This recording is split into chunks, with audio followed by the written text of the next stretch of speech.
Atenció, perquè diversos municipis catalans estan en alerta per la moda de llançar-se de les roques dels penya-segats. És una activitat molt perillosa que realitzen sobretot nois d'entre 15 i 25 anys. Aquesta pràctica s'ha detectat en zones com el Garraf o Tarragona. Les noves tecnologies i la possibilitat de penjar la proesa a canals com YouTube fa que aquests salts temeraris siguin cada cop més habituals. Patrulles i socorristes intenten conscienciar els joves del perill que suposa, però la majoria fan cas omís d'aquestes recomanacions. Llançar-se des d'un penya-segat pot tenir conseqüències fatals. Xocar contra les roques, per exemple, pot provocar fins i tot la mort i lesions medul·lars molt i molt greus com una tetraplègica. De seguida connectarem amb la Gisela perquè també hi ha una moda de tirar-se des dels espigons de la platja i la Gisela precisament estarà amb un adolescent que amb 19 anys es va tirar des d'un espigó d'una platja i malauradament va patir una lesió medul·lar molt greu. M'agradaria presentar primer el doctor Joan Vidal, que és cap de la unitat de lesió medul·lar de l'Institut Goodman. Bon dia. Hola, bon dia. I el Ferran Esteve, que és exsaltador de trampolí. Bon dia, moltíssimes gràcies per venir. De seguida connectarem, com dèiem, amb la Gisela, però abans volem saber quines són les conseqüències, Miquel, doncs sí, que poden precisament portar aquests salts. Tu parlaves de lesions medul·lars. A Catalunya cada any hi ha 150 persones que pateixen lesions medul·lars. La majoria d'afectades són per traumatismes causats per accidents de trànsit, caigudes i cada vegada més per sinistres durant la pràctica d'activitats de risc com la de saltar pels penya-segats, per exemple. Cada setmana hi ha dos o tres persones a casa nostra que pateixen aquest tipus de lesió. Un 10% degudes a la pràctica d'aquestes activitats i esports, com comentàvem. Ruth. Joan Vidal, per què posar en perill la vida en molt pocs segons, que és el que dura un salt? Aquest és un fet quasi idiosincràtic de les persones, el fet de les conductes de risc. Aquesta no deixa de ser una conducta de risc que en molts casos pot portar conseqüències realment greus i greus. No hi ha por? No en són conscients? No són conscients moltes vegades de la profundària del que és les piscines o el mar i tal, i a vegades hi ha accidents ben tontos, perquè si analitzem cas per cas són accidents molt a vegades que no te l'esperes, en un moment passes d'una situació de normalitat a una situació de discapacitat greu de per vida. Perquè això no només passa en aquests penya-segats que veiem o als espigons, a les piscines també. Vostè veu lesions medul·lars a piscines? Veiem molt de tant en tant, però en veiem. Vull dir que segurament el més correcte en aquests casos seria evitar el que és la conducta aquesta que ens pot portar a una situació tan greu com una lesió medul·lar de nivell cervical. I llavors com comprovem la fundària? L'ideal seria tirar-se de peus, però això també ens portaria a vegades, fa uns anys, recordo que als Estats Units es va fer una campanya específica de prevenció de lesions de nivell cervical que deien que es tiressin tots de peus abans per comprovar una mica la profundesa. Curiosament va haver una fractura de cames i van denunciar, va haver la denúncia oportuna com sempre a la campanya i llavors van canviar i van acabar de potenciar campanyes d'aquest tipus. Deixant a part aquesta feta anecdòtica, el que és indubtable és que s'han de fer campanyes específiques prevenint aquesta conducta. Què implica tenir una lesió de medul·la? Quines són les seves afectacions? Nosaltres hem resolt algunes d'aquestes afectacions juntament amb el doctor Miquel. Són aquestes? Doncs sí, precisament anem a repassar-les, que és el que ens pot implicar. Precisament una paràlisi de la mobilitat, una altra, la manca de control en esfínters, trastorns de sexualitat i fertilitat i alteracions del sistema nerviós vegetatiu. A dia d'avui, les conseqüències d'una lesió de medul·la encara són irreversibles, però vostès, doctor, suposo que segueixen investigant perquè pugui tenir algun tipus de cura en un futur? Podríem arribar a parlar-ne? Segurament en els últims 5 anys, 10 anys ha canviat molt el que és segurament el pronòstic d'aquestes lesions. S'està investigant molt, cada vegada hi ha més elements per pensar que en un futur relativament pròxim podrem millorar el que és la qualitat de vida d'aquestes persones i millorar certes funcions perdudes després d'una lesió. I en efecte, avui en dia, tant el tractament rehabilitador que s'està fent, ja en el que són els hospitals específics, més aquests processos d'investigació ens estan portant a que les persones que han patit una lesió medul·lar, afortunadament, tenen una supervivència pràcticament igual que la població general, amb discapacitat, indubtablement amb discapacitat. I la discapacitat és important. És una esperança que no perd en Ferran Esteve, és exaltador de trampolí, com els dèiem. Clar, el seu cas és ben diferent dels que estem veient fins ara, perquè tu ets un professional, un exaltador de trampolí. Què va passar el 20 de juny del 2012? El 20 de juny em trobava entrenant, simplement perquè tocava preparar certs salts que en aquell moment no eren del tot importants, però se necessitaven fer. I llavors, una de les pràctiques dels saltadors és treballar molt en llit elàstic. I el llit elàstic és una base pels saltadors i és perquè és molt ràpid entrenar allà i ni tant per tècnica va molt bé. Llavors ja fiquem salts inclús complicats que en l'aigua et pots fer mal, però el llit elàstic, si caus malament, ja és bastant pitjor, sobretot si caus de cap, com és el cas que em va passar a mi. Fent un salt, anava lligat amb unes cordes, algú va fallar del tot, no vaig acabar caient bé i d'una altura de 4 metres vaig acabar caient de cap sobre el llit elàstic.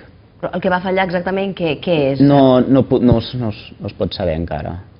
No sabem si les gomes que portava, perquè hi havia unes gomes que portava que van fer que saltés més, o jo que em vaig poder perdre, o alguna que va fer, però no vaig acabar fent. Jo tenia que caure de peu, devia continuar girant i vaig caure de cap.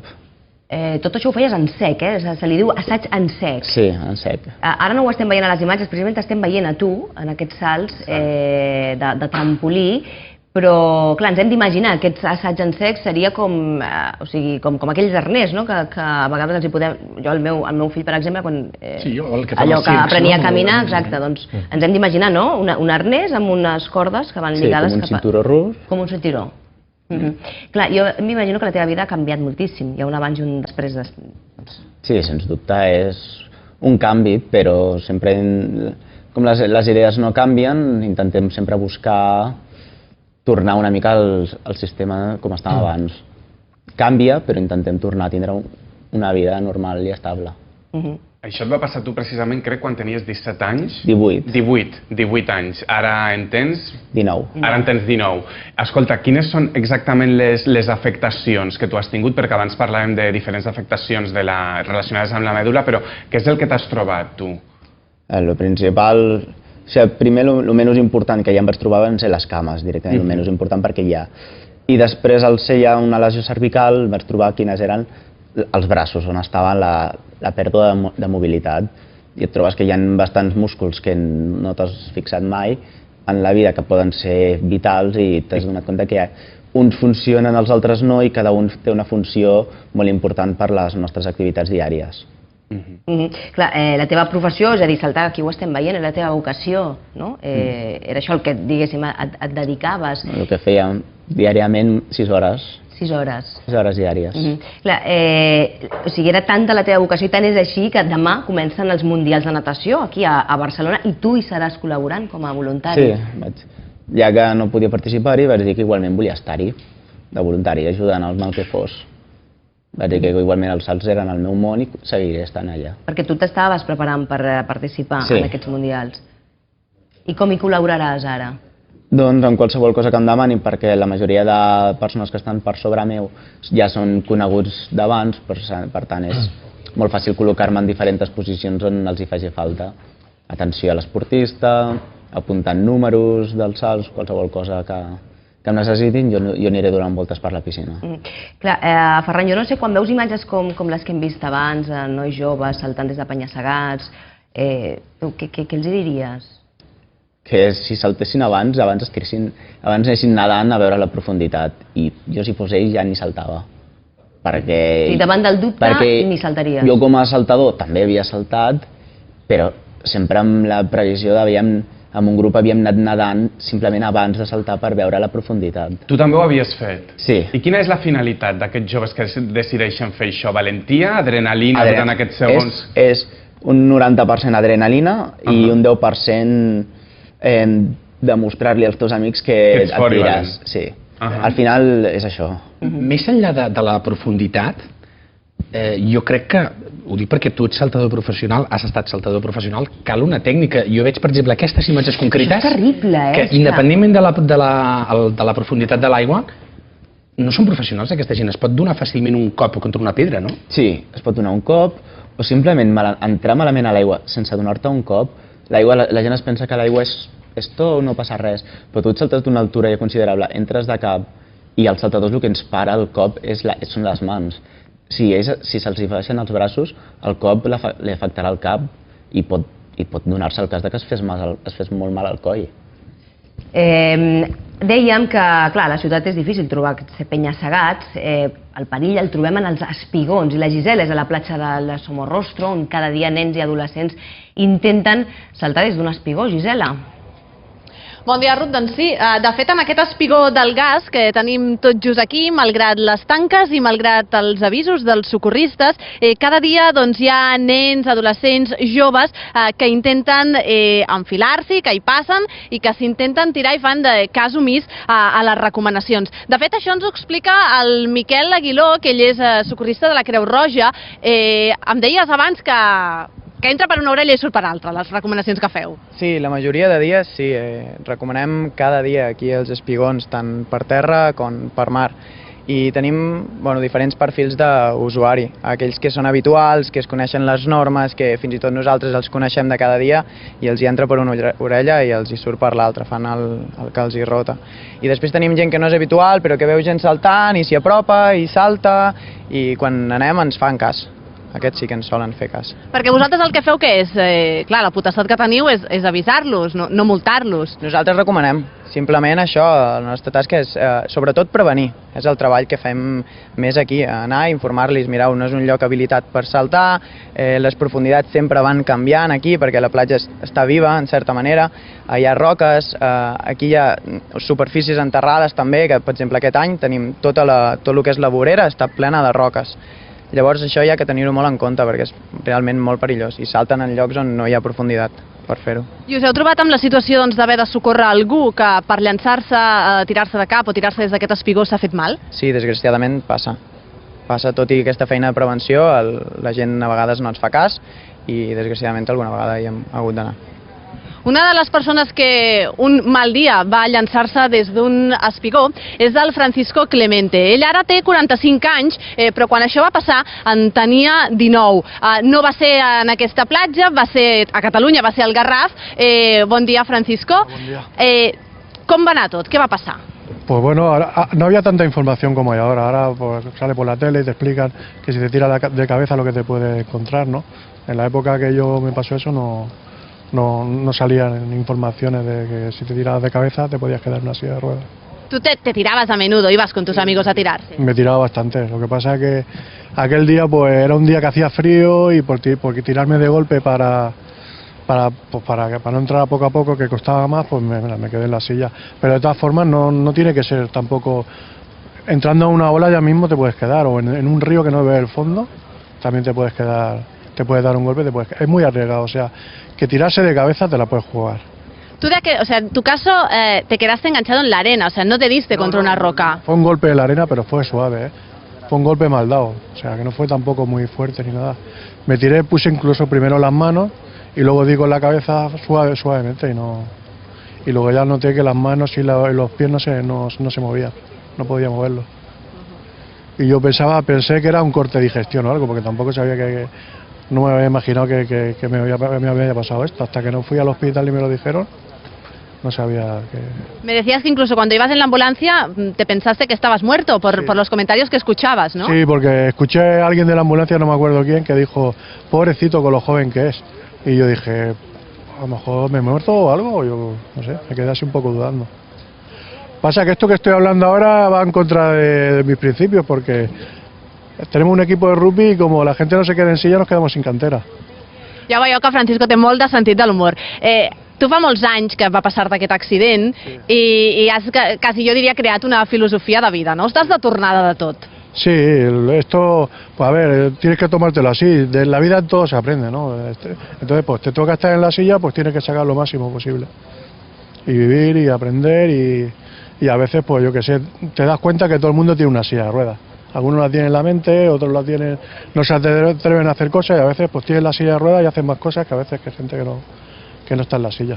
Clar, perquè ens deies que tu, ja ho has dit ara, jugues al rugby, però que també t'agrada molt sortir, que no t'agrada gens quedar-te a casa. No, la casa no me se va a caer encima, ¿no? Y aparte también aprovecho para ver si sale algún sponsor, que tenemos un equipillo de rugby, el primero en Cataluña, y que las sillas que tenemos nos las han prestado un equipo de baloncesto. Y nada, que hacemos muchos bolos que interesamos, que el sponsor que nos coja, que ganará con nosotros. Digo, Francisco, por ejemplo, hoy que estamos en la playa, tú, ahora mismo no hay nadie que se tire desde un espigón como este, pero tú, cuando ves imágenes de gente que se tira desde un acantilado, o por ejemplo, ahora aquí, alguien que estuviera, no sé, ¿qué piensas?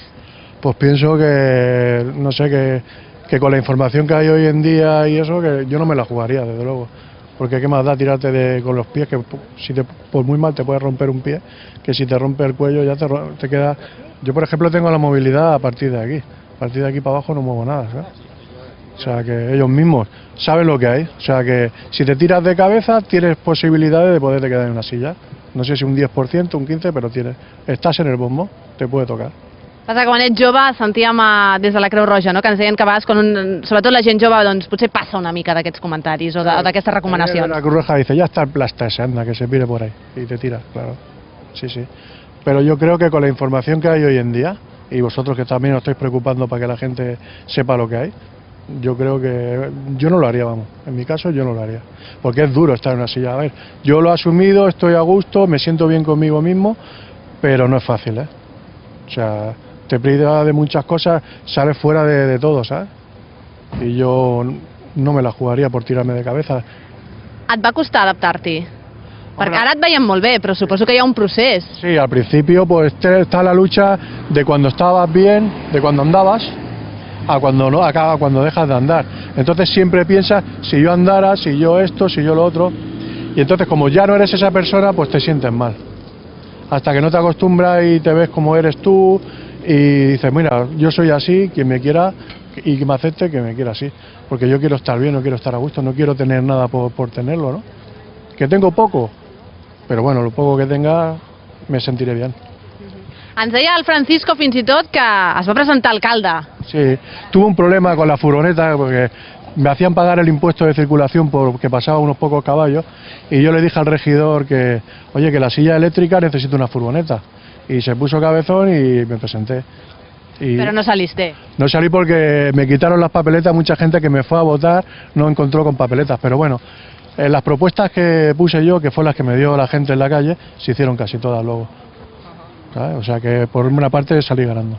Sí, que ganes de fer coses ja sentiu que al Francisco no li falten. Jo doncs, em quedaria tant amb les recomanacions que ens feien des de la Creu Roja com les mateixes del Francisco, no? Que no val la pena llançar-se des d'aquí. I ell mateix, ara no ens ho deia, però sí que ens comentava que fins i tot coneix gent que res, no cal llançar-se des d'un espigó, simplement entrant a l'aigua i llançant-se de cap, doncs ha xocat contra un banc de sorra, un cop mal donat i s'ha quedat doncs, amb una cadira de rodes. Gràcies, Gisela, en directe des d'aquesta platja per aquesta informació. Clar, jo no sé, a tu, Ferran, què t'agradaria fer a la vida? Perquè escoltàvem el Francisco Clemente amb molt sentit de l'humor, que deia fins i tot es volia presentar, no? S'havia arribat a presentar d'alcalde. I també ens parlava d'aquest procés d'adaptació, no? Que m'imagino que tu encara estàs vivint, perquè tu has patit la lesió l'any passat. Sí, fa 13 mesos, quasi bé ja. I es pot veure de diferents maneres, però no crec que m'hagi costat tant adaptar-me, perquè com des del primer moment ja vaig veure que les cames no eren un impediment per fer més coses, sinó estar més en els braços, ja era només adaptar-me a quines coses no puc fer amb els braços per buscar. I llavors a partir d'aquí ja és buscar-te la vida per anar fent coses. Ara ja avui he aconseguit fer la matrícula per començar a estudiar. Què vols estudiar? Enginyeria química. Déu-n'hi-do. Ja al setembre ja començo. I hem mirat un parell d'esports per poder ficar-m'hi i al setembre també, quan rebaixi una mica la calor, també... Quins esports? Home, sempre vull mirar tornar a tirar-me a l'aigua, mirar la natació, després hi ha la bicicleta de mans, la handbike, com comentava, el rugby també he sentit a parlar d'ell i algun dia m'agradaria provar-lo, vull dir, la qüestió és provar coses i després ja quan vagi adaptant-me a cada cosa ja és mirar quin és el que em beneficia més. Aprofita si vols algun patrocini, també et dono el teu temps, si vols, Ferran. Un cap tan ben amoblat com el del Ferran, entenc que ha de ser una lliçó per a aquelles persones que no han entès el missatge que llançar-se des d'un penya-segat pot tenir conseqüències. Feu teràpies de vosaltres explicant a aquesta gent dels riscos com a exemple del que pot passar? Bueno, sí. O estaries disposat a fer-la? Sí, per suposar. De parlar amb aquests joves i dir-los deixeu de fer el tonto. Sens dubte els diria que si volen saltar, que primer hi ha la precaució, o sigui, que mirin la profunditat, i inclús si de veritat no en fan cas i volen saltar, que almenys que escoltin les maneres de saltar. Seria necessari, ensenyar-los que tinguin una idea bàsica, si volen, perquè com a saltadors tenim tècniques per entrar a l'aigua i no enfonsar-nos. A veure, i quines serien aquestes tècniques bàsiques? Tècniques bàsiques, si tu et vols saltar de cap, tenim la tècnica principal, que és donar la volta ràpidament cap endintre i per tant ja no ens enfonsem. Què vols dir donar la volta ràpidament? Si tu entres de cap, és com carpar-se, tirar-se cap endintre i ja dones una volta sobre tu mateix i ja estàs de cap a dalt de nou i ja potser no t'has arribat a enfonsar ni un metre, 2 metres com a molt. I llavors sempre les mans, no? Perquè deies que això és el que atura el cop, no? És el que, per dir-ho, obre la capa de l'aigua, per dir-ho d'una manera més... Perquè l'aigua és molt dura, en veritat, i com més alt saltis, més dur és. Clar, perquè si piquem amb aquesta part, doctor, aquí és quan es produeix la lesió. Clar, nosaltres podem fer el mecanisme de la lesió bàsicament és impacte directe. Pot ser o bé perquè tenim el cap flexionat o bé tenim el cap enrere hiperextens. Llavors això el que fa és produir directament una fractura de la vèrtebra cervical i afectar directament el que és la mèdula, que és aquest cordó nerviós que passa per dins del que seria la columna vertebral, que és la que protegeix d'alguna manera. Aquestes imatges ho explicarien bé, no? Si l'impacte comença des del cap, després baixaria o per la columna? No, d'alguna manera aquesta és la columna lumbar, nosaltres hauríem de mirar-la més amunt, al nivell cervical, que és on es produeix a nivell del coll, i allí tenim la mèdula passa des de dalt fins a baix i just a la part més alta, d'alguna manera, aquesta inerva envia informació al que seria pel moviment de les 4 extremitats de les mans, en aquest cas. Per tant, són lesions les que es produeixen molt altes que afecten a les 4 extremitats. Provoquen una paràlisi de les 4 extremitats, una falta de la sensibilitat que també es perd i després totes les altres conseqüències, com alteracions, el que comentaves, alteracions dels controls dels esfínters, de l'esfera sexual, etc. Per tant, però són sempre lesions molt altes, probablement de les lesions més greus que es poden produir dins dels diferents traumatismes que es poden dins de la lesió medular. De fet, dèiem abans que s'hauria d'aprendre a caure bé, però potser en alguns casos s'hauria d'evitar directament, o ho haurien d'evitar des de Creu Roja o des de la gent que està a la platja vigilant, perquè, per exemple, a les xarxes, ja ens comentàvem que hi ha molt d'adonisme i molta vanitat i molta gent ensenyant el que fa. Veiem imatges com les que ara veureu, una imatge a Puerto Rico on el salt el fan amb aquest ajut, que potser és encara més perillós. Un altre que es veia a Grècia, a les xarxes, on també una persona presumia d'un salt que feia. O un altre, i aquesta fotografia que ara veureu la vaig prendre jo fa un parell o 3 de dies a l'Empordà, aquest jove que saltava a la Illa Roja, que és al costat de la platja llarga de Pals. Això és del cap de setmana. I tots són homes, I t'he de dir que era als dos costats d'Illa Roja, que és una caleta, una mica més petita al costat de la platja llarga de Pals, als dos costats, a les dues roques, gent saltant del dret, del revés, repetint. Però això seria el mateix senyor en diferents fases, no? Simplement he agafat, exacte, tota la seqüència. Aquí el problema és que parlaves de la Creu Roja, clar, la Creu Roja pot estar a les platges, però no pot estar a cada pedra de la costa catalana. No, és cert. El problema és que eren als dos costats, amb roques a sota, evidentment amb una certa fondària, però amb un perill claríssim. En aquest cas, molt més, a més, perquè per pujar aquest penya-segat hi havien d'escalar, que una caiguda ja et deixaria fet un cromo. És altament anecdòtic la lesió medular, com comentàveu, de la dona, amb aquest nivell, amb aquest nivell cervical per capbussada, és una cosa molt anecdòtica. És a dir, no es trobeu dones? No, en absolut. La conducta de risc i d'aquest tipus va associada també al gènere. Al gènere masculí. Els homes ens creiem més immortals? No. Necessitem demostrar més que som... mascles. Sí. Potser no tinguin tanta por al risc? O dintre d'un grup... Jo no sóc expert en el tema, però sí que d'alguna manera la sensació que tinc és que les conductes de risc estan més relacionades amb el sexe masculí en general. Doctor, a vostè quan li venen una persona que ha tingut una lesió a partir d'una conducta imprudent, el primer que fa és lamentar-se de la conducta imprudent o no la té... No. Normalment, a veure, intentem justificar-nos a tots del que hem fet i del que d'allò, i d'alguna manera, però pot ser aquesta fase inicial, després, lògicament, això s'estalvia un de posar-ho dins el que és la conversa, perquè ja és suficientment greu una lesió d'aquest tipus. Però en són conscients? Sí que som conscients. Jo crec que tots som conscients de quan fem alguna cosa que ens porta a alguna conseqüència greu, i aquesta, indubtablement, això ens passa amb el conduir, amb l'alcohol i conduir, que és el més habitual, i aquest tipus d'accidents que d'alguna manera es poden evitar. Doncs moltíssimes gràcies, doctor Joan Vidal, Ferran Esteban, gràcies de veritat per haver-nos explicat el teu cas i a través dels teus ulls hàgim pogut d'alguna manera veure com pot ser una lesió medular tan greu com aquestes i sobretot advertir a la gent que davant el dubte no s'hi tirin, és a dir, no valen tècniques, jo crec, perquè la gent, en un moment així, jo crec que l'últim que pensen és en la tècnica i davant del dubte, que no s'hi tirin. Moltíssimes gràcies. La millor tècnica no llançar-s'hi. Exacte, la millor tècnica és no llançar-s'hi. Gràcies i moltíssima sort en aquests estudis que comences, Ferran. Moltes gràcies. I ens ho vindràs a explicar. Gràcies, doctor. Gràcies.